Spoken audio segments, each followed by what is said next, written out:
1885 সালে জার্মানি তৈরি করা বেঞ্জ পেটেন্ট মোটর ওয়াগন নামের গাড়িটি ছিল বিশ্বের প্রথম যন্ত্রচালিত গাড়ি। গাড়িটির প্রস্তুতকারক 1886 সালের 3 জুলাই সর্বপ্রথম এই গাড়িটি জনসম্মুখে চালিয়ে দেখান। সেই সময়ে এই গাড়িটির মূল্য ছিল $150, যা বর্তমান সময়ের $5100 সমতুল্য।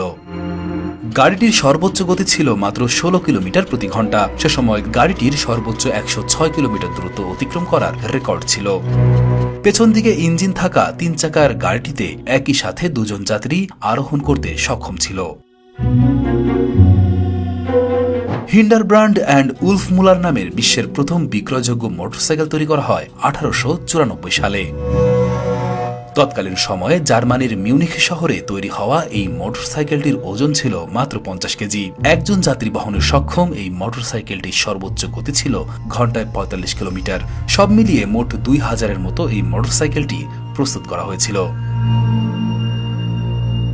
বিশ্বের প্রথম স্টিম বা যন্ত্রচালিত বাণিজ্যিক ট্রেন চালু হয় 1825 সালের 26 সেপ্টেম্বর ইংল্যান্ডে। সে সময় নিউক্যাসল এবং ডার্লিংটনের মধ্যে লোকোমোশন নাম্বার 1 নামের স্টিম ইঞ্জিন চালিত ট্রেনটি চলাচল করত। সর্বোচ্চ 20টি ওয়াগনে 400 ফুট লম্বা এই ট্রেনটি মোট 300 যাত্রী নিয়ে ঘন্টায় সর্বোচ্চ 19 কিলোমিটার গতিতে চলতে সক্ষম ছিল। এছাড়াও মালামাল পরিবহনের সুবিধার্থে প্রয়োজনে ছোট বড় করে নেওয়া যেত।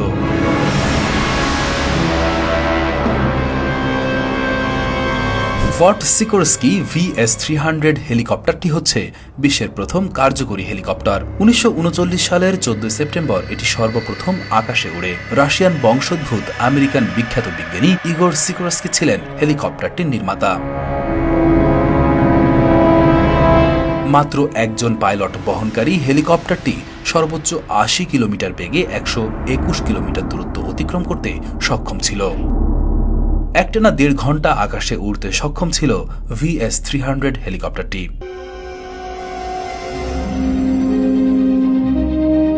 বিশ্বের সর্বপ্রথম আন্তর্জাতিক রুট ভিত্তিক যাত্রীবাহী বিমান আকাশে ওড়ে 1919 সালের 25 August. Air transport and travel লিমিটেডের একটি ব্রিটিশ এয়ারলাইন্স প্রথম বিশ্বযুদ্ধের পর একজন যাত্রী আর কিছু মালামাল পরিবহনের উপযোগী করে কিছুটা পরিবর্তন করা এরিকো DH-4A-8 নামের বিমানটি দিয়ে লন্ডন থেকে প্যারিস 2.5 ঘন্টার রুটে যাত্রী পরিবহন করে। প্রথম যাত্রায় বিমানটির একমাত্র যাত্রী ছিলেন একজন সাংবাদিক, সাথে ছিল অল্প কিছু মালামাল, যার ভাড়া ছিল তৎকালীন 44 পাউন্ড, যা বর্তমানে 1700 পাউন্ডের সমতুল্য। 1807 সালের 17 আগস্ট নিউ ইয়র্কে প্রথমবারের মতো বাণিজ্যিকভাবে সফল স্টিম চালিত জাহাজ চলাচল শুরু করে। জাহাজটির নাম ছিল নর্থ রিভার স্টিমবোট। সামনের দিকে দুপাশে প্যাডেল হুইল চালিত এই জাহাজটি সর্বোচ্চ 8 কিলোমিটার বেগে চলতে সক্ষম ছিল।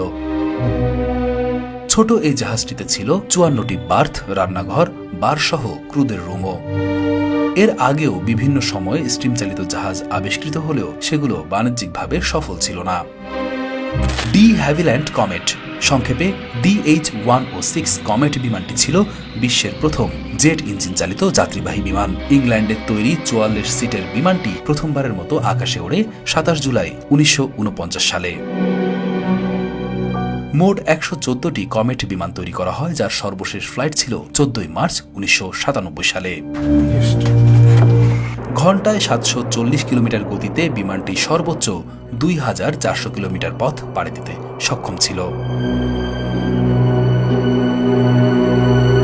বঙ্গবন্ধু শেখ মুজিবুর রহমান 1972 সালের 10 জানুয়ারি স্বদেশ প্রত্যাবর্তনকালে তৎকালীন তেজগাঁও বিমানবন্দরে এ ধরনের একটি বিমানে চড়েই লন্ডন থেকে সাইপ্রাস, শারজাহ ও দিল্লি হয়ে ঢাকায় অবতরণ করেছিলেন। বিমানটি বর্তমানে জার্মানির একটি জাদুঘরে প্রদর্শিত হচ্ছে।